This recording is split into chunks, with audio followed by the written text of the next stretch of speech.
અંકલેશ્વર તાલુકાના ભાદીખરોડ ગામ વચ્ચે આવેલી ખાડી પરના નાળામાં ગંભીર તિરાડો પડી છે। આ જોખમી સ્થિતિને ધ્યાનમાં રાખીને ગ્રામજનોએ માર્ગ ઉપર કાંટા મૂકી રસ્તો બંધ કર્યો છે। આ નાળું ગામનું એકમાત્ર જોડાણ માર્ગ હોવાથી વિદ્યાર્થીઓ, નોકરિયાત વર્ગ અને ગ્રામજનો મજબૂરીમાં જર્જરિત નાળા પરથી પસાર થઈ રહ્યા છે।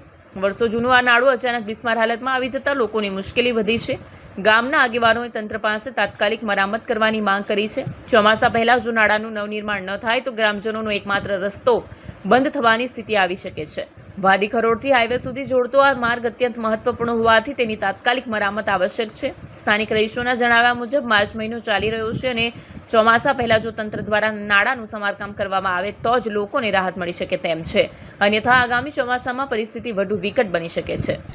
મારું નામ મુનવ્વર યુસુફ સેદાત, હું ભાડી ગામનો રહેવાસી છું અને આજે એટલા માટે ઊભા છે અમે લોકો કે ખરોડ ભાડીને જે જોડતો રસ્તો છે એ આજે સવારમાં જે પુલ બન્યો છે ખાડી ઉપર એ ડેમેજ થયો છે, બરાબર।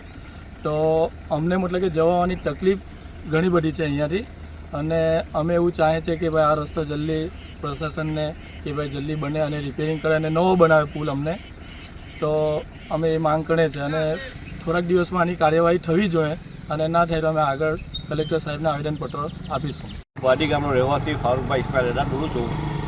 મારે આ ચૂંટણીમાં જાણ કરવાની છે કે જે આ ભાડી ગામ અને ખરોડ ગામ વચ્ચે જે રસ્તો જોડતો રસ્તો જે છે તેના પર જે ખાડી પર પુલ બનાવવામાં આવે છે જે વર્ષો થઈ ગયા છે અને તે પુલ આજે સવારમાં લગભગ અહીંયાથી જે ગાડીઓ પસાર થઈ ત્યારે જે ડેમેજ જાણ થઈ તો અમે તાત્કાલિક ધોરણે અહીંયા આવ્યા તો મને એવું લાગ્યું કે આ જે પુલ છે તાત્કાલિક વાહન જોડવા રોકવામાં આવે તો બિલકુલ અહીંયાથી અવર જવાનો રસ્તો બિલકુલ બંધ થઈ જાય છે અને મોટી ખાનાની મોટી જાનહાની નુકસાન થયું છે।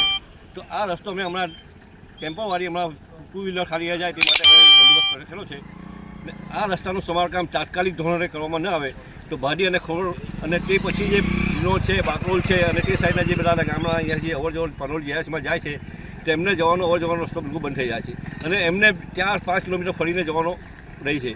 તો આ મીડિયાના માધ્યમથી અમે જણાવીએ છીએ કે તાત્કાલિક ધોરણે અમારો આ રસ્તાનું સમારકામ થવું જોઈએ અને જો સમારકામ તાત્કાલિક નહીં થાય તો અમે કાર્યસરનો કલેક્ટરમાં અમે આવેદનપત્ર આપીશું અને આગળ અમે કાર્યવાહી કરીશું, એવી મારી ઈચ્છા છે અને એવી રીતે હું આપ સૌને જણાવું છું।